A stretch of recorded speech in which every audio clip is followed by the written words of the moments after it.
Chapter 16. The Pharisees and Sadducees came to Jesus and tested him by asking him to show them a sign from heaven. He replied, "When evening comes, you say, 'It will be fair weather, for the sky is red.' And in the morning, 'Today it will be stormy, for the sky is red and overcast.'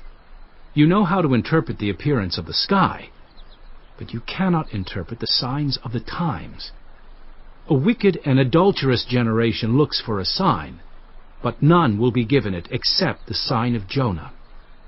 Jesus then left them and went away. When they went across the lake, the disciples forgot to take bread.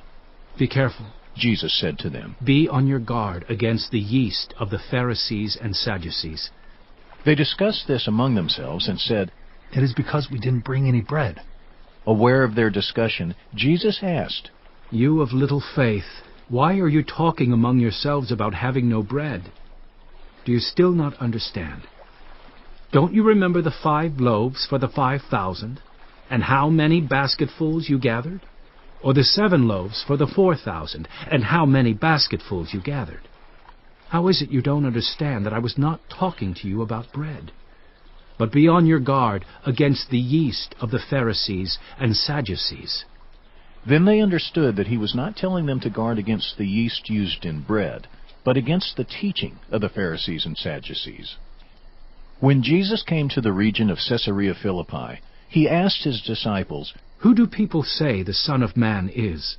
They replied, "Some say John the Baptist, others say Elijah, and still others Jeremiah or one of the prophets." "But what about you?" he asked.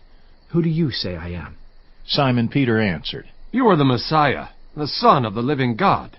Jesus replied, "Blessed are you, Simon, son of Jonah. For this was not revealed to you by flesh and blood, but by my Father in heaven. And I tell you that you are Peter, and on this rock I will build my church, and the gates of Hades will not overcome it. I will give you the keys of the kingdom of heaven. Whatever you bind on earth will be bound in heaven, and whatever you loose on earth will be loosed in heaven." Then he ordered his disciples not to tell anyone that he was the Messiah. From that time on, Jesus began to explain to his disciples that he must go to Jerusalem and suffer many things at the hands of the elders, the chief priests, and the teachers of the law, and that he must be killed, and on the 3rd day be raised to life.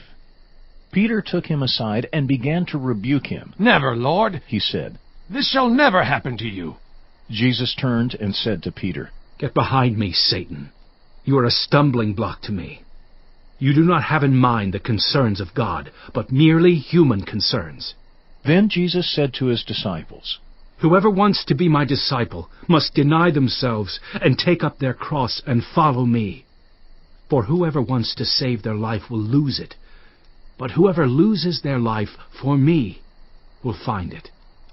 What good will it be for someone to gain the whole world, yet forfeit their soul?